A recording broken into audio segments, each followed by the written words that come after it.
எல்லாருக்கும் வணக்கம். நீங்க எந்த ஒரு விஷயம் பண்ணாலும் அடுத்தவங்க என்ன நினைப்பாங்க, நம்ம இந்த படிப்பு படிச்சா அடுத்தவங்க என்ன நினைப்பாங்க, நமக்கு பிடிச்ச வேலையை பார்த்தா இவங்க நம்மள இப்படி நினைச்சிருவாங்களோ, அவங்க நம்மள அப்படி நினைச்சிருவாங்களோன்னு சொல்லி உங்க வாழ்க்கையை ஓட்டிட்டு இருக்கீங்களா? உங்களுக்கான வீடியோ தான் இது. இருக்கிறது ஒரு வாழ்க்கை. இந்த உலகம் இருக்க போற கடைசி காலம் வரைக்கும் நம்ம வாழ போறது கிடையாது. நம்ம ஒரு 100 வருஷத்துக்குள்ளதான் வாழ போறோம். இந்த வாழற கொஞ்ச காலத்திலயும் அவங்க என்ன நினைப்பாங்க, இவங்க என்ன நினைப்பாங்கன்னு நமக்கு பிடிச்ச எந்த ஒரு விஷயத்தையுமே பண்ணாம அடுத்தவங்களுக்காக உங்களை நீங்க மாத்தி மாத்தி வாழ்றீங்கன்னா நீங்க என்னதான் வாழ்க்கை வாழ்றீங்க? நீங்க வாழ்றதுக்கான அர்த்தம் தான் என்ன? ஒரு 50-55 வயசுல உட்காந்து வருத்தப்பட போறீங்களா? 18 வயசுல எனக்கு பிடிச்ச படிப்பை நான் படிச்சிருக்கலாம், 25 வயசுல எனக்கு பிடிச்ச நபரை நான் திருமணம் பண்ணிருக்கலாம், வீட்டுல சொல்றாங்களேன்னு ஒரு ஐடி கம்பெனில வேலைக்கு போனதுக்கு எனக்கு பிடிச்ச மாதிரி ஒரு வேலைக்கு நான் போயிருக்கலாம். இந்த மாதிரி வருத்தப்படுறதுல ஒரு பயனுமே அப்போ இருக்காது. எதுக்காக மத்தவங்க என்ன நினைப்பாங்கன்னு யோசிச்சு யோசிச்சு நம்ம சந்தோஷத்தை நம்ம ஏன் தொலைக்கணும்? இந்த வீடியோவை ஸ்கிப் பண்ணாம ஃபுல்லா கேளுங்க. இனிமே அடுத்தவங்க உங்களை பத்தி என்ன நினைப்பாங்கன்ற யோசனையே உங்களுக்கு வரவே வராது. இப்போ நீங்க பீச்சுக்கு போறதுக்காக அழகா ட்ரெஸ் பண்ணி கிளம்புறீங்க. கண்ணாடியில உங்களை பாக்குறதுக்கு உங்களுக்கே ரொம்ப பிடிச்சிருக்கு. நம்ம ட்ரெஸ் எல்லாம் நல்லா இருக்கு, நம்ம நல்லா ட்ரெஸ் பண்ணிருக்கோம். ஓகே, இப்போ பீச்சுக்கு போறதுக்காக ட்ரெயின்ல போறீங்க. வெளியே போறமேனு ஜாலியா சந்தோஷமா தான் கிளம்பி போயிருப்பீங்க. எது வரைக்கும்னா அந்த ட்ரெயின்ல ஏறுற வரைக்கும். ட்ரெயின்ல ஏறினதுக்கு அப்புறம் தான் சுத்தி இருக்க எல்லாரும் உங்களையே குறுன்னு பாக்குறாங்க.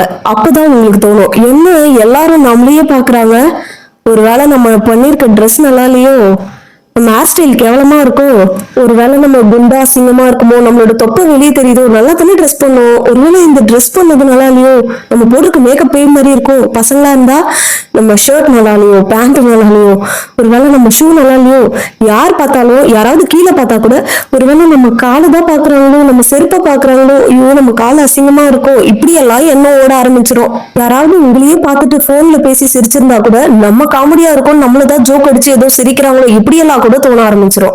பீச்சுக்கு போய் ஜாலியா என்ஜாய் பண்ணணும்னு கிளம்புன நீங்க அந்த ட்ரெயின்ல ஏறினதுமே மொத்த மைண்டுமே ஸ்பாயில் ஆயிடும். எல்லாரும் குறுன்னு பாக்குறப்போ நம்மளுக்கு எவ்வளவுதான் பாசிட்டிவிட்டியா நம்ம இருந்தாலும் நம்மளுக்கு அந்த டைம்ல நெகட்டிவிட்டி மட்டும் தான் மைண்டுக்கு வரும். எல்லாரும் இப்படி பாக்குறாங்க, நம்ம அசிங்கமா இருக்கும் போல இருக்கு அப்படின்னு நினைச்சு நீங்க ஃபீல் பண்ணிட்டு இருப்பீங்க. இந்த மாதிரி நீங்க நினைக்கிறது நார்மல் தான், எல்லாருமே அப்படிதான் நினைப்போம். இப்போ உங்களை குறுன்னு பாக்குறாங்கன்னு நினைச்சு நீங்க வருத்தப்பட்டுட்டு இருந்தீங்கல்ல, அவங்க என்ன நினைச்சிட்டு இருப்பாங்க தெரியுமா? நீங்க அவங்கள பார்த்து வருத்தப்பட்டிருப்பீங்க, நம்மளை பார்த்து ஏதோ நினைக்கிறாங்களோன்னு. நீங்க பாக்குறத வச்சு அவங்களும் அதே தான் நினைப்பாங்க. என்ன இவங்க நம்ம இப்படி பாக்குறாங்க, ஒருவேளை நம்ம ட்ரெஸ்ஸிங் நல்லா இல்லையோ, நம்மளோட ஹேர் ஸ்டைல் நல்லா இல்லையோ, நம்ம கையே பாக்குறாங்க, நம்ம வச்சிருக்க நெயில் நல்லா இல்லையோ, நம்ம நெயில ஏதாவது அழுக்கு இருக்கோ, இந்த மாதிரி எல்லாம் மைண்ட் ஓட ஆரம்பிச்சிடும். நீங்க என்ன நினைக்கிறீங்களோ அதேதான் ஆப்போசிட்ல இருக்கவங்களும் நினைப்பாங்க. நீங்க இந்த மாதிரி அடுத்தவங்க என்ன நினைப்பாங்க நினைச்சிட்டே இருந்தீங்கன்னா இப்ப சும்மா ஆப்போசிட்ல நடந்து வரவங்க வெயில் அடிக்குது அப்படின்னு சொல்லி கண்ணு சுருக்குனா கூட ஐயோ நம்ம ட்ரெஸ் நல்லா இல்ல, நம்ம கேவலமா இருக்கும், நம்மளை பார்த்துதான் ஏதோ பண்றாங்கன்னு உங்க மைண்டுக்குள்ளேயே நெகட்டிவிட்டி எல்லாம் ஓட ஆரம்பிச்சிடும். நான் மாசக்கணக்குல ஜிம்முக்கு போய் கஷ்டப்பட்டு ஒர்க் அவுட் எல்லாம் பண்றேன். ஹேர் ஸ்டைல் எல்லாம் ஒரு மாசமா ஒண்ணு மாத்தி ட்ரை பண்ணி பாக்குறேன். ஆனா என்ன ஒரு பொண்ணு கூட பார்க்க மாட்டேங்குது. ஏன் நான் இன்னமும் சிங்கிளா தான் இருக்கேன்னு வருத்தப்பட்டு இருப்பீங்க. நீங்க செய்யற ஒவ்வொரு விஷயத்தையும் அடுத்தவங்க பார்க்கணும், அடுத்தவங்க நம்ம நல்லா இருக்கும்னு நினைக்கணும்னு நினைக்காம உங்களுக்கு பிடிச்சதை பண்ணுங்க, உங்களுக்கு பிடிச்ச ஹேர் ஸ்டைல வைங்க. உங்களுக்கு பிடிச்ச மாதிரி நீங்க இருக்கும்போது உங்களை மத்தவங்களுக்கு பிடிக்க ஆரம்பிக்கும். ஆனா நீங்க பண்ற ஒவ்வொரு விஷயத்தையுமே அடுத்தவங்க பார்த்து ரசிக்கணும், அடுத்தவங்க நல்லா இருக்குன்னு சொல்லணும், ஏதாவது பொண்ணு பார்த்து நல்லா இருக்குன்னு சொன்னா நல்லா இருக்குமே, இப்படி எல்லாம் நீங்க நினைச்சு நீங்க எதிர்பார்க்கிற நபர் உங்ககிட்ட பாசிட்டிவா எதுவுமே சொல்லல அப்படின்னா நம்ம நல்லாவே இல்லை, நம்ம பண்ணதெல்லாம் வேஸ்ட் அப்படின்னு நினைச்சு உடஞ்சு போய் உட்காந்துருவீங்க. இப்போ ஒரு போட்டோ எடுக்கிறதுக்கு உங்க ஃப்ரெண்டை பாடாப்படுத்தி இல்ல உங்க சிப்லிங்ஸை பாடாப்படுத்தி நீங்க போட்டோ எடுப்பீங்க. ஒரு 100 போட்டோ எடுத்திருப்பீங்க, அதுல ஒரு 2 போட்டோ தான் நல்லா இருந்திருக்கும். அந்த 2 போட்டோவை சரி சோசியல் மீடியால போஸ்ட் பண்ணா அதுக்கு ஒரு 10 லைக் கூட தேடி இருக்காது. உடனே ஐயோ இந்த போட்டோ இவ்வளவு கஷ்டப்பட்டு எடுத்தனே, இவ்வளவு அழகா ட்ரெஸ் பண்ணிருந்தனே, இவ்வளவு காஸ்ட்லியா ட்ரெஸ் வாங்கி போட்டனே, ஒருவேளை இந்த போட்டோல நம்ம நல்லா இல்லைன்னு சொல்லிதான் யாருமே லைக் போடலையோ, அவங்க இப்படி நினைச்சிட்டு இருப்பாங்களோ, அவங்க அப்படி நினைச்சிருப்பாங்களோ, இப்படி எல்லாம் நினைச்சு நீங்களே வருத்தப்பட்டு இருக்க வேண்டியது உங்களுக்குள்ள. இன்னைக்கு உங்களை நிறைய பேர் மட்டமா பேசலாம், வேலைக்கே போகாம இருக்கான், படிச்சு முடிச்சுட்டு வீட்டுல சும்மா இருக்கான், சும்மா இப்படி பசங்களோட சேர்ந்து கிரிக்கெட் விளையாடிட்டு சுத்திட்டு இருக்கான், இப்படி எல்லாம் பேசுவாங்க. இதுவா நீங்க நல்ல ஒரு வேலைக்கு போயிட்டீங்க திடீர்னு அப்படின்னா எனக்கு அப்பவே தெரியும்பா இவன் புத்திசாலி பையன் நல்ல ஒரு வேலைக்கு போவான்னு எனக்கு அப்பவே தெரியும், உங்களை கண்டுக்காம அந்த ரோட்ல போனா உங்களை திட்டிட்டு இருந்தவங்க எல்லாம் நீங்க வேலைக்கு போயிட்டு வரும்போது, என்னப்பா வேலைக்கு போயிட்டு வரியா, எவ்வளவு சம்பாதிக்கிற, ஓ 50,000 சம்பாதிக்கிறியா, சூப்பர்ப்பா, நீ அப்பவே நல்லா தேறிடுவேன்னு எனக்கு தெரியும், உங்க அம்மா அப்பா கிட்ட போய் உங்க பையன் அப்பவே நல்லா வருவான்னு எனக்கு தெரியும் அப்படின்னு சொல்லுவாங்க. ஆனா இதே வாய்தான் நீங்க வேலைக்கு போகாத முன்னாடி உங்க அம்மா அப்பா கிட்ட மாட்டி விட்டுருப்பாங்க. உன் பையன் இப்ப பார்த்தாலும் இல்ல கிரிக்கெட் விளையாடிட்டே சுத்திட்டு இருக்கான், வேலை வெட்டிக்கெல்லாம் ஒண்ணும் போலியா, 7-8 வயசாகுது இன்னும் பையனை கல்யாணம் பண்ணலையா, இன்னும் வேலை வெட்டிக்கே போகாம யார் பொண்ணு கொடுப்பா, இப்படி எல்லாம் அவங்க பேசியிருப்பாங்க. ஆனா உங்க நிலைமை மாறினதும் அப்படியும் மாத்தி பேசுவாங்க. சோ உங்களை சுத்தி இருக்க எல்லாருமே உங்க நிலைமைக்கு ஏத்த மாதிரிதான் உங்களை பேசுவாங்க. அதனால அவங்க என்ன நினைப்பாங்க, இவங்க என்ன நினைப்பாங்கன்னு வருத்தப்படுறதுல ஒரு யூஸுமே இல்லை. ஏன்னா எல்லா மக்களுமே சூழ்நிலைக்கு ஏத்த மாதிரி பச்சோந்தி மாதிரி மாறி மாறி பேசக்கூடியவங்க தான். இவங்களுக்காகவா உங்க சந்தோஷத்தை இழக்க போறீங்க? அடுத்தவங்க என்ன யோசிப்பாங்க, அடுத்தவங்க என்னை பத்தி என்ன நினைப்பாங்க அப்படின்றத பத்தி மட்டும்தான் நீங்க அதிகமா யோசிச்சுட்டு இருக்கீங்க. இதை எப்படி கண்டுபிடிக்கிறது? இதுக்கு சில அறிகுறிகள் இருக்கு. அந்த அறிகுறிகள் என்னென்னு ஒன்னொன்னா பார்க்கலாம். மத்தவங்க குறை சொல்லிடுவாங்களோ அப்படின்னு ஒவ்வொரு விஷயத்தையுமே பயந்து பயந்து வாழ்றது. உங்களுக்கு ஒரு விஷயம் பிடிச்சிருக்கும், ஆனா இதை நம்ம செலக்ட் பண்ணா நம்மள ஏதாவது நினைப்பாங்களோ அப்படின்னு நினைக்கிறது. மத்தவங்க என்ன ஏதாவது குறை சொல்லிடுவாங்களோ, அவங்க என்ன ஏதாவது ஜட்ஜ் பண்ணிடுவாங்களோன்ற பயம் எப்பவுமே உள்ளுக்குள்ள இருந்துகிட்டே இருக்கும். இது ஃபர்ஸ்ட் சிம்டம். அடுத்தது, மத்தவங்க முன்னாடி எப்பவுமே நான் பெர்ஃபெக்ட்டா தெரியணும், நான் பண்ற ஒவ்வொரு விஷயத்திலயும் நான் பெர்ஃபெக்ட்டா இருக்கணும்ன்றது உங்க மைண்ட்ல ஓடிக்கிட்டே இருக்கும். உங்க வாழ்க்கையில இருக்க நிறைய முக்கியமான விஷயங்களை அடுத்தவங்களோட முடிவை தான் நீங்க உங்க முடிவா எடுத்துப்பீங்க. இப்போ ஒரு 4 பேர் பேசிட்டு இருக்க இடத்துல 3 பேர் சொல்ற விஷயம் தப்புன்னு உங்க மனசுல தோணும். ஆனா அந்த விஷயத்த வெளியே சொன்னா நம்மள ஏதாவது கிண்டல் பண்ணுவாங்களோ, நம்ம சொல்ற விஷயத்த ஏதாவது தப்பா நினைச்சிருவாங்களோன்னு சொல்லி அதை சொல்லாம உங்க மனசுக்குள்ளேயே வச்சுட்டு யோசிச்சுட்டே இருப்பீங்க, இதை சொல்லலாமா வேணாமான்னு. ஆனா அந்த 3 பேர் பேசுறதை விட பெட்டர் ஐடியா உங்ககிட்ட இருக்கும். யாராவது ஒருத்தவங்க உங்ககிட்ட ஒரு உதவி கேட்கறாங்கன்னா அந்த இடத்துல உங்களுக்கும் நிறைய வேலை இருக்கும், ஆனா நோ சொல்றதுக்கு ரொம்ப பயப்படுவீங்க. இப்போ ஒரு ஆபீஸ் போறீங்க, அந்த ஆபீஸ்ல இருக்கவங்க இன்னைக்கு ஒரு நாள் நான் பெர்மிஷன் என் வேலையும் சேர்த்து நீ பண்ணிடுனா உங்களுக்கே ஏகப்பட்ட வேலை இருக்கும். ஆனா அந்த இடத்துலயும் நோ சொல்றதுக்கு யோசிப்பீங்க. நோ சொல்லிட்டா நம்மள தப்பா நினைச்சிருவாங்களோ, நோ சொல்லிட்டா இவன் ஒரு வேளை நம்ம கூட ஃப்ரெண்டா இருக்க மாட்டானோ, இந்த மாதிரி. இப்போ நீங்க ஒரு ரெஸ்டாரண்ட்டுக்கு போறீங்க. அந்த ரெஸ்டாரண்ட்ல எல்லாருமே ஸ்பூன் யூஸ் பண்ணி நைஃப் யூஸ் பண்ணி சாப்பிட்டுட்டு இருக்காங்க. ஆனா உங்களுக்கு கையில சாப்பிட்டதா ரொம்ப பிடிக்கும். ஆனா உங்களை சுத்தி இருக்க எல்லாரும் ஸ்பூன்ல சாப்பிடறத பார்த்து நம்ம கையில சாப்பிட்டா நம்மள அசிங்கமா நினைச்சிருவாங்களோ, நம்மளுக்கு நாகரிகமே தெரியலன்னு நினைச்சிருவாங்களோன்னு சொல்லி ஸ்பூன்ல சாப்பிட உங்களை நீங்களே மாத்திட்டீங்க. ஆனா அப்படி சாப்பிட உங்களுக்கு பிடிக்காது. உங்களுக்கு பிடிக்காத ஒரு விஷயத்த நீங்க ஏன் உங்களை சுத்தி இருக்கவங்களுக்காக ஏன் மாத்திக்கணும்? அவங்க என்ன நினைச்சா உங்களுக்கு என்ன? நம்மளுடைய தமிழர் பாரம்பரியமே நம்ம கையில சாப்பிட்டு வளர்ந்தவங்க தான். அங்க இருக்க எல்லாருமே வீட்டுல போய் பாத்தீங்கன்னா எல்லாருமே கையில தான் சாப்பிடுவாங்க. ஹோட்டலுக்கு வந்தனால அங்க இருக்க ஒவ்வொருத்தரும் உங்களை மாதிரி தான் திங்க் பண்ணிட்டு இருப்பாங்க. இப்போ உங்க மனசுல எப்படி ஓடிட்டு இருக்கோ அதே எண்ணம் தான் அந்த ஹோட்டல்ல உட்கார்ந்து இருக்க மத்தவங்களுக்கும் இருக்கும். நம்ம கையில சாப்பிட்டா நம்மள ஏதாவது டீசென்ட் இல்லைன்னு நினைச்சிருவாங்களோ, இப்படிதான் அவங்களும் நினைச்சிட்டு ஸ்பூன்ல சாப்பிட்டுட்டு இருப்பாங்க. இந்த மாதிரி ஒரு இடத்துலயும் நமக்கு பிடிச்ச விஷயத்த பண்ணாம அவங்க இதை நினைச்சிருவாங்களோ அவங்க அதை நினைச்சிருவாங்களோ நம்ம ஏன் மாத்திக்கணும்? எந்த இடமா இருந்தாலும் உங்களுக்கு பிடிச்ச விஷயத்த பண்ணுங்களேன். கையில சாப்பிடுறது என்ன அவ்வளவு ஒரு கொலை குத்தமா? இல்லவே இல்லை. கையில சாப்பிடுற ஒரு விஷயத்த எதுக்காக ஆபீஸ்லயோ இல்ல ஒரு ரெஸ்டாரண்ட்ல போய் சாப்பிட்டாலோ கையில சாப்பிடுறத நினைச்சு எதுக்காக அசிங்கப்படணும்? அதுல அவமானப்படுறதுக்கு ஒரு விஷயமே இல்லை. அது ஒரு சாதாரண விஷயம். இப்போ நான் சொன்ன விஷயங்கள்ல அடுத்தவங்க என்ன நினைப்பாங்கன்னு இந்த விஷயத்துல ஏதாவது ஒண்ணு உங்க மனசுல இருந்துச்சுன்னா இதை எப்படி மாத்திக்கிறதுன்னு பாக்கலாமா? அதுக்கு முதல் விஷயம், உங்களை நீங்க நேசிக்கணும். உங்களை நீங்க நேசிக்க ஆரம்பிச்சாலே, நீங்க பண்ற ஒவ்வொரு விஷயங்களையும் நீங்க நேசிச்சு பண்ண ஆரம்பிச்சாலே அடுத்தவங்க என்ன பண்ணுவாங்கன்ற எண்ணம் உங்களுக்கு கொஞ்சம் கொஞ்சமா குறைய ஆரம்பிச்சிடும். உங்களுக்கு என்ன பிடிக்கும்? இப்போ உங்களுக்கு ரொம்ப பிடிச்ச ஒரு நபர்கிட்ட உங்களுக்கு என்ன பிடிக்கும், என்ன கலர் பிடிக்கும், என்ன ஃபுட் பிடிக்கும், இப்படி எல்லாம் கேட்டு தெரிஞ்சுப்போம் இல்லையா? அந்த மாதிரி ஒரு கண்ணாடி முன்னாடி நின்று உங்களுக்கு என்ன பிடிக்கும், உங்களுக்கு என்ன தேவை. இப்போ ஒரு ஜாப்க்கு போறீங்க, 2 ஆப்பர்ச்சுனிட்டி உங்களுக்கு இருக்கு. இதுல எது உங்களுக்கு பிடிச்சிருக்குன்றத கண்ணாடி முன்னாடி நின்று உங்ககிட்டயே நீங்களே பேசிக்கோங்க. இப்படி உங்களை பத்தின கேள்விகளை நீங்களே கண்ணாடியை பார்த்து கேட்கறது மூலமா உங்களோட கான்பிடென்ட் கொஞ்சம் கொஞ்சமா வளர ஆரம்பிக்கும். உங்களுடைய ஃபீலிங்ஸும் எமோஷன்ஸும் கண்ட்ரோல் ஆக ஆரம்பிக்கும். இது எல்லாமே உங்களை நீங்க நேசிச்சா மட்டும்தான் வரும். உங்க ஃபீலிங்ஸையும் எமோஷன்ஸையும் கட்டுப்படுத்த நீங்க யோகா, மெடிடேஷன் இந்த மாதிரி எல்லாமே கூட ட்ரை பண்ணி பார்க்கலாம். உங்க மைண்ட்ல அடுத்தவங்களை பத்தின சிந்தனை வந்துச்சுன்னா உங்களை பத்தி யோசிக்க ஆரம்பிங்க. உங்களுக்கு என்ன பிடிக்கும், அடுத்தது நீங்க உங்க லைஃப்ல என்ன பண்ண போறீங்க, உங்களுக்கு என்னென்ன விஷயம் எல்லாம் பிடிக்குமோ அதெல்லாம் ஒண்ணுன்னா உங்க லைஃப்ல ஃபாலோ பண்ண ஆரம்பிங்க.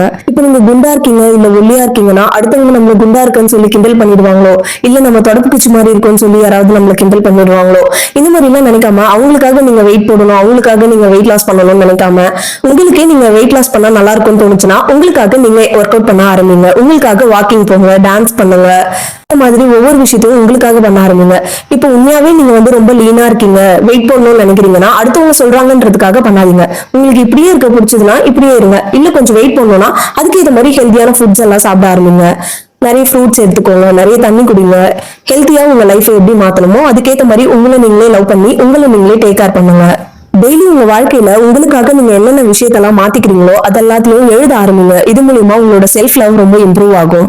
செல்ஃப் லவ் கம்மியா இருக்கனாலதான் அவங்க இப்படி நினைப்பாங்களோ, அவங்க அதை நினைப்பாங்களோ, இதை நினைப்பாங்களோன்னு நினைச்செல்லாம் நம்ம வருத்தப்பட்டுட்டு இருக்கிறது. உங்களை நீங்களே நேசிக்க ஆரம்பிச்சீங்கன்னா மத்தவங்க என்ன நினைப்பாங்கன்ற எண்ணம் உங்களுக்கு கொஞ்சம் கூட வரவே வராது.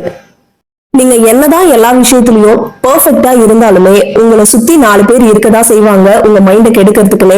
நீங்க எவ்வளவுதான் நல்லா ட்ரெஸ் பண்ணிருந்தாலும், நீங்க எவ்வளவுதான் நல்லா படிப்புலயும் வேலையிலயும் பெஸ்டா இருந்தாலும் உங்களை குறை சொல்றதுக்கு ஒரு 4 பேர் இருப்பாங்க. அந்த மாதிரி இருக்க நெகட்டிவ் பீப்புளை விட்டு விலகியே இருங்க. இன்னும் ஒஸ்டான விஷயம் என்னன்னா, ஒரு ஃபேமிலிலேயே கூட உங்களை பத்தி நீங்க எந்த ஒரு வேலை பண்ணாலும் எந்த ஒரு விஷயம் பண்ணாலும் குறை சொல்றதுக்கு ஃபேமிலி மெம்பர்ஸ் கூட இருப்பாங்க. இது ரொம்பவே மோசமான சூழ்நிலை. இதை தவிர்க்கவும் முடியாது. இந்த மாதிரி உங்களை சுத்தி இருக்க யாரு உங்களை பத்தி என்ன குறை சொன்னாலுமே அதை வந்து பர்சனலா எடுத்துக்காதீங்க. யாராவது உங்களை பத்தி நெகட்டிவான விஷயம் சொல்றாங்கன்னா அதை இந்த காதுல வாங்கி அந்த காதுல விட்டுருங்க. நல்ல விஷயத்துக்கு சொன்னா மட்டும் அதை எடுத்துக்கோங்க. மத்தபடி டிமோட்டிவேட் பண்ற மாதிரி உங்களை குறை சொல்லிக்கிட்டே இருக்காங்கன்னா அந்த குறைகளை எடுத்துக்காதீங்க. உண்மையாவே நீங்க ஒரு தப்பு பண்ணி இதுல இருந்து நீங்க திருந்தினா உங்க வாழ்க்கை நல்லா இருக்கும்னு சொல்றாங்கன்னா அந்த மாதிரி விஷயங்களை மட்டும் நீங்க எடுத்துக்கோங்க. அடுத்த விஷயம், உங்க செல்ஃப் கான்பிடன்ஸ் குறையிற மாதிரி எந்த இடத்துலயும் தப்பு பண்ணாத ஒரு இடத்துல சாரி சாரி சாரி சாரின்னு போய் கெஞ்சிட்டே இருக்காதுங்க. இப்போ ஒரு சூப்பர் மார்க்கெட் போறீங்க, பக்கத்துல யாரோ ஒருத்தவங்க ஏதோ ஒரு பொருள் எடுக்கிறாங்க, கீழே போட்டுட்டாங்கன்னா அது அவங்க கை தவறி போட்டிருப்பாங்க. நீங்க பக்கத்துல இருந்தனால சாரி சாரின்னு நீங்க எடுத்து கொடுக்கறது. உண்மையாவே ஒரு வயசானவங்க அந்த மாதிரி எல்லாம் இருக்காங்கன்னா எடுத்து கொடுக்கலாம். ஆனா நீங்க பண்ணாத ஒரு தப்புக்கு நீங்க சாரி சொல்லும் போது அவங்களும் என்னமோ நீங்க தான் தட்டி விட்டு கீழே விழுந்த மாதிரி எல்லாம் உங்களை ஒரு மாதிரி பார்ப்பாங்க. இந்த மாதிரி தப்பு பண்ணாத இடத்துல வாண்டடா நீங்களே போய் சாரி சாரின்னு சொல்லிட்டு இருக்காதுங்க. உங்க வாழ்க்கையில எது உங்களுக்கு ரொம்ப முக்கியம்ன்றத நீங்க புரிஞ்சுக்கணும். நீங்களா இருக்கணும். உங்களுக்கான ஃப்ரீடமை நீங்க யூஸ் பண்ணிக்கோங்க. உங்களோட பர்சனல் கோல்ஸ் அடையறதுக்கு முன்னேறி போயிட்டே இருங்க. யாரையும் நீங்க இம்ப்ரெஸ் பண்ண வேண்டியதும் அவசியம் இல்லை. உங்களுக்கு எது வாழ்க்கையில ரொம்ப முக்கியமோ அதை மட்டும் ஃபோக்கஸ் பண்ணுங்க. உங்களுக்கு மாச சம்பளத்துக்கு ஒரு வேலைக்கு போக வேணாம். ஒரு பிசினஸ் பண்ணணும்னா பிசினஸ் சூஸ் பண்ணுங்க. பிசினஸ்க்கான ஸ்கில்ஸை வளர்த்துக்கிட்டு அதுல முழு முயற்சியோட ட்ரை பண்ணீங்கன்னா கண்டிப்பா உங்களால ஜெயிக்க முடியும். இப்போ உங்களுக்கு ஒரு சின்ன ஹோட்டல் பிசினஸ் பண்ணணும்னு என்ன இருக்கு அப்படின்னா அது எங்க இருந்து தொடங்குறது? ஒரு சின்ன டேபிள் மாதிரி போட்டு ஒரு சின்ன ஃபுட் ஷாப் மாதிரி வைக்கலாம், இல்ல ஒரு தள்ளுவண்டி கடை மாதிரி வைக்கலாம்னா நம்ம ஒரு ஹோட்டல்ல ஒரு பெரிய ரூமை வாடகை எடுத்து ஹோட்டலா வைக்காம இந்த மாதிரி தள்ளுவண்டி கடையில வச்சா மத்தவங்க நம்மள ஏதாவது நினைச்சிருவாங்களோ, நமக்கு தெரிஞ்சவங்க பக்கத்து வீட்டுக்காரங்க இன்னும் தள்ளுவண்டி கடை வச்சிருக்காங்க நம்மள இலக்காரமா ஏதாவது நினைப்பாங்களோ இப்படின்ற எண்ணம் உங்க மனசுல வந்துச்சுன்னா அந்த ஒரே ஒரு எண்ணம் போதும் உங்களை சுக்குநூறாக்கி உங்க பிசினஸ ஃபிளாப் ஆக வைக்கிறதுக்கு. உங்களுக்கு பிடிச்ச எந்த ஒரு வேலையை பண்ணாலும் முழு மனசோட பண்ணுங்க. நீங்க இப்போ ஒரு தள்ளுவண்டி பிசினஸ் ஆரம்பிச்சாதான் அடுத்தது ஒரு நல்ல ரெஸ்டாரண்ட்டுக்கு போக முடியும். எடுத்ததும் நான் ஒரு ரெஸ்டாரண்ட் தான் ஓபன் பண்ணுவேன்னு பண்ணா அதுல லாஸ் ஆகுறதுக்கு நிறைய வாய்ப்பு இருக்கு. எந்த ஒரு துறையில சாதிக்கணும்னாலும் அதுக்கு அனுபவம் ரொம்ப முக்கியம். அந்த மாதிரி அனுபவம் உங்களுக்கு ரோட்டு கடையிலும் கிடைக்கலாம். நீங்க ஒரு விஷயத்தை தொடங்குறதுக்கு முன்னாடி அடுத்தவங்க என்ன நினைப்பாங்கன்ற சிந்தனைய அடியோட விட்டுருங்க. இந்த ஒரு சிந்தனை நம்மள அடியோட அழிச்சிடும். இந்த சிந்தனையில இருந்து முதல்ல வெளியே வாங்க. இப்போ ஒரு துணி கடைக்கு போறீங்க, அங்க ஒரு ட்ரெஸ் உங்களுக்கு ரொம்ப பிடிச்சிருக்கு. ஆனா அந்த ட்ரெஸ் ரொம்ப கம்மி விலையா இருக்கு. பக்கத்துல இருக்கவங்க அதிகமான விலையில ட்ரெஸ் எடுக்கிறாங்க. இந்த கம்மியான விலையில இருக்க ட்ரெஸ் எடுத்தா பக்கத்துல இருக்கவங்க நம்மளையே பாக்குறாங்களே, ஒருவேளை நம்ம இவ்வளவு கம்மியா எடுக்கிறோம்னு நினைச்சு நம்மள சீப்பா நினைப்பாங்களோ, இப்படி எல்லாம் நினைக்க வேணாம். ஒரு இடத்துக்கு போறீங்க, ஒரு விஷயம் உங்களுக்கு பிடிச்சிருக்குன்னா அதை வாங்குறதுக்கு யோசிக்காதீங்க. இப்போ ஒரு ஃப்ரெண்டு கூட நடந்து போயிட்டு இருக்கீங்க, போற வழியில ஒரு ரோட் ஷாப்ல உங்களுக்கு ஏதாவது ஃபுட் சாப்பிடணும்னு தோணுது, இல்ல வந்து ரோட் கடையில ஏதாவது ஒரு ஸ்லிப்பர் உங்களுக்கு பிடிச்சிருக்குன்னா என்ன இந்த மாதிரி கடையில எல்லாம் நீ வாங்குற, நானும் வந்து பெரிய மால்ல தான் வாங்குவேன், நானும் ஒரு பெரிய கடையில தான் வாங்குவேன், இப்படி பக்கத்துல இருக்கவங்க உங்ககிட்ட சொல்றாங்கன்னா அவங்களுக்காக நீங்க உங்களை மாத்திக்க ஆரம்பிப்பீங்க. ஓ அப்படியா, நானும் நல்லா இருக்கேன்னு தான் சொன்னேன், இந்த மாதிரி கடையில நானும் வாங்க மாட்டேன், இப்படி எல்லாம் சொல்றதை விட்டுட்டு இந்த மாதிரி உங்களுக்கு பிடிச்ச விஷயத்த உங்களை சுத்தி இருக்கவங்க சொல்ற விஷயத்துக்காக நீங்க மாத்திக்கிறீங்கன்னா அந்த மாதிரி நெகட்டிவான பீப்புளை விட்டு தள்ளி இருங்க. உங்களுக்கு பிடிச்ச ஒரு விஷயத்தையே பண்ண விட மாட்டாங்க, அவங்களோட விருப்பத்துக்கு உங்களை திணிக்கிறாங்கன்னா அது ரொம்ப ரொம்ப தவறு. நெகட்டிவான பீப்புள் உங்களை சுத்தி இருக்காங்கன்னா அவங்களை விட்டு விலகி இருக்க ட்ரை பண்ணுங்க. உங்களை சுத்தி பாசிட்டிவான நபர்கள் இருக்கும் போதுதான் உங்களுக்கும் பாசிட்டிவான எண்ணங்கள் தோன்றும், பாசிட்டிவான விஷயங்கள் உங்க வாழ்க்கையில ஈர்க்கப்படும். ஃப்ரெண்டை சூஸ் பண்ணும் போதும் லைஃப் பார்ட்னரை சூஸ் பண்ணும் போதும் ரொம்ப கேர்ஃபுல்லா இருங்க. அனிமல்ஸே வேற வேற மாதிரி. இப்போ ஒரு நாயின்னு எடுத்துக்கிட்டா எல்லா நாயும் ஒரே மாதிரி இருக்காது. இப்போ புறாக்களை எடுத்துக்கிட்டா எல்லா புறாவும் புறாதான், ஆனா எல்லாமே ஒரே மாதிரியா இருக்கு பார்க்க? இல்ல, அதாவது ஒரு ஒரு விதத்துல அழகா இருக்கு. அந்த மாதிரிதான் மனுஷங்களாகிய நம்மளும். நாம எல்லாரும் ஒரே மாதிரி இருக்கிறது இல்ல. உங்களுக்கு இருக்க மாதிரி கண்கள் வேற ஒருத்தருக்கு இருக்காது, அவங்களுக்கு இருக்க மாதிரி கை கால்கள் உங்களுக்கு இருக்காது. உருவமும் அதே மாதிரிதான். ஒருத்தர் ஹைட்டா இருப்பாங்க, ஒருத்தர் குள்ளமா இருப்பாங்க. அப்படி இருக்கும்போது மனிதர்கள் எல்லாருமே வேற வேற. இப்படிதான் ஒவ்வொரு மனிதர்களுக்கும் ஒவ்வொரு ஒப்பீனியன் இருக்கும், ஒவ்வொரு கருத்துக்கள் இருக்கும். அதனால அவங்கள மாதிரி நான் இல்லை, என்ன மாதிரி அவங்க இல்லைன்னு நினைச்சு குறை சொல்றதுல ஒரு பிரயோஜனமும் இல்லை. இப்போ உங்க கூட ஒரு நெகட்டிவ் பீப்புள் இருக்காங்கன்னா உங்களோட பாசிட்டிவான விஷயங்களை வச்சு அவங்கள பாசிட்டிவா மாத்துறதுக்கு நீங்க ட்ரை பண்ணலாம். ஆனா அவங்கள ஃபோர்ஸ் பண்ணி நீங்க பாசிட்டிவா தான் மாறியே ஆகணும் அப்படின்னு உங்களால பண்ணவே முடியாது. உங்க கூட ரொம்ப நாள் ஃப்ரெண்ட்ஷிப்ல இருக்கனால உங்ககிட்ட இருக்க பாசிட்டிவான விஷயங்கள் அவங்கள பாசிட்டிவா மாத்துறதுக்கு நிறைய வாய்ப்புகள் இருக்கு. இவங்க என்ன மாதிரி இருந்தாதான் நான் ஃப்ரெண்டா இருப்பேன், இவங்க என்ன மாதிரி மாறணும், இப்படி எல்லாம் இல்லாம மனுஷங்க ஒவ்வொருத்தரும் வேற வேறன்றத புரிஞ்சுக்கிட்டு அவங்க அப்படிதான், அவங்கள அப்படியே உங்களால அக்செப்ட் பண்ண முடிஞ்சதுன்னா அக்செப்ட் பண்ணிக்கணும். இவங்க இப்படிதான்ற புரிதலை நீங்க புரிஞ்சுக்கணும். அதை விட்டுட்டு அவங்க இப்படி இருந்தா நல்லா இருக்கும், அவங்க அப்படி இருந்தா நல்லா இருக்கும்ன்ற விஷயத்த உங்கள்ல இருந்து நீங்க எடுக்க ஆரம்பிக்கணும். மாற்றத்தை என்னைக்குமே நம்ம கிட்ட இருந்துதான் நம்ம தொடங்கணும். ஒவ்வொரு மனுஷங்களும் ஒரு ஒரு விதத்துல தனித்துவமானவங்க. நம்மளை சுத்தி இருக்க பீப்புள் கிட்ட ஏதாவது ஒரு விஷயமாவது நல்ல விஷயமா இருக்கும். அந்த நல்ல விஷயங்களை பாராட்டுங்க. அடுத்தவங்களை பத்தி புறம் பேசுறத நிறுத்துங்க. ஒருத்தவங்களை பார்த்ததும் நான் சொல்லிடுவேன், இவங்க இப்படிதான், இவன் சரியான வாயாடியா இருப்பா போல, இந்த மாதிரி அடுத்தவங்களை ஜட்ஜ் பண்றத நிறுத்துங்க. நீங்க ஒரு தப்பு பண்றீங்கன்னு ஒருத்தவங்க சொல்றாங்கன்னா ஓகே, நம்ம உண்மையாவே அந்த தப்பு பண்றோம்னா அதை மாத்திக்க ட்ரை பண்ணுங்க. யார் எப்படி போனாலும் எனக்கு கவலை இல்லை, ஐ டோன்ட் கேர் அப்படின்னு இருக்கவங்க தான் அதிகமா அடுத்தவங்களை நினைச்சு வருத்தப்படவும் அடுத்தவங்களை நினைச்சு கவலைப்படவும் செய்வாங்க. இந்த மாதிரி இல்லாம உங்களுக்கு கிடைச்சிருக்க வாழ்க்கையில உங்களுக்கு இருக்க ப்ரீஷியஸான டைம்ல உங்களை வளர்த்துக்கிறதுக்கும் உங்க வாழ்க்கையில முன்னேறதுக்கும் பயன்படுத்துங்க. அடுத்தவங்களை ஜட்ஜ் பண்றதுக்கோ அடுத்தவங்களை பத்தி புறம் பேசுறதுக்கோ அவங்கள நினைச்சு வருத்தப்படுறதுக்கோ இவங்க என்ன நினைப்பாங்கன்னு நினைச்சு வருத்தப்படுறதுக்கோ இந்த மாதிரி டைம் வேஸ்ட் பண்ணாதீங்க. இப்போ நீங்க ஒருத்தர் குறை சொல்றீங்கன்னு வச்சுக்கோங்க, பஞ்சு மிட்டாய் கலர்ல ட்ரெஸ் பண்ணிருக்கான், பிங்க் கலர்ல, அந்த கலர் ட்ரெஸ் அவன் கலருக்கு சூட்டே ஆகல, ஆனா காமெடியா இருக்கு, இந்த மாதிரி நீங்க சொல்றீங்கன்னா இப்போ அவன் இந்த மாதிரி ட்ரெஸ் பண்ணும்போது நம்ம அவனை பத்தி இப்படிதானே நினைச்சோம், இப்ப நம்ம இந்த மாதிரி ட்ரெஸ் பண்ணிருக்கும் போது அவனும் நம்மள இப்படிதான் நினைப்பானோ, நம்மளை பத்தி இந்த மாதிரி அடுத்தவங்க கிட்ட சொல்லுவானோ அப்படின்றது அப்பதான் உங்களுக்கு தோண ஆரம்பிக்கும். அடுத்தவங்க என்ன நினைப்பாங்கன்ற விஷயத்த நீங்க நிறுத்தணும் அப்படின்னா முதல்ல நீங்க அடுத்தவங்களை பத்தி பேசுறத நிறுத்துங்க.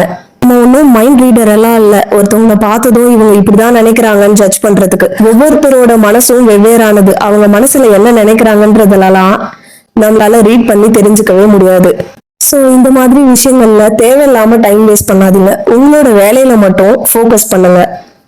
உங்க வாழ்க்கையை மேம்படுத்துறதுக்கு உங்களுக்குன்னு சில கொள்கைகளை வச்சுக்கோங்க. இப்போ ஒருத்தவங்க உங்ககிட்ட ஒரு ஒப்பீனியன் சொல்றாங்க அப்படின்னா அந்த விஷயத்த காது கொடுத்து கேளுங்க. ஆனா அந்த விஷயத்த நினைச்சு வருத்தப்பட்டுக்கிட்டே அதையே யோசிச்சுக்கிட்டு உங்க மைண்டுக்கு எடுத்துக்கிட்டு இருக்காதீங்க. உங்களை பத்தி நீங்க யோசிச்சு உங்களுக்கு பிடிச்சதை மட்டும் நீங்க பண்ணீங்கன்னா அடுத்தவங்க என்ன நினைப்பாங்கன்ற எண்ணமே உங்களுக்கு வரவே வராது. அப்படியே அடுத்தவங்க என்ன நினைப்பாங்கன்ற எண்ணம் வந்தாலும் அப்ப உங்களுக்கு அது ஒரு பெரிய விஷயமாவே தெரியாது. அதனால உங்களை அதிகமா நேசிச்சு உங்களுக்கு பிடிச்ச விஷயங்களை செஞ்சுக்கிட்டு உங்களை நீங்க லவ் பண்ணி செல்ஃப் லவ் வளர்த்துக்கோங்க. உங்களுக்கு என்ன தேவையோ அதை பண்ணி வாழ்க்கையில சந்தோஷமா வாழுங்க. நீங்க சந்தோஷமா உங்க வாழ்க்கைய நேசிச்சு வாழ ஆரம்பிச்சாலே அடுத்தவங்க என்ன நினைப்பாங்கன்ற சிந்தனை உங்க மைண்ட்ல வரவே வராது. இந்த வீடியோ உங்களுக்கு ஏதோ ஒரு வகையில பயனுள்ளதா இருக்கும்னு நான் நம்புறேன். இந்த வீடியோ உங்களுக்கு பிடிச்சிருந்தா லைக் பண்ணுங்க. நம்ம சேனலை இது வரைக்கும் நீங்க சப்ஸ்கிரைப் பண்ணலன்னா சப்ஸ்கிரைப் பண்ணிக்கோங்க. லைஃப் சேஞ்சிங் சம்பந்தப்பட்ட வீடியோஸ் நிறைய நம்ம சேனல்ல வந்துட்டே இருக்கும். அடுத்த ஒரு பயனுள்ள காணொலியில உங்களை சந்திக்கிறேன். நன்றி.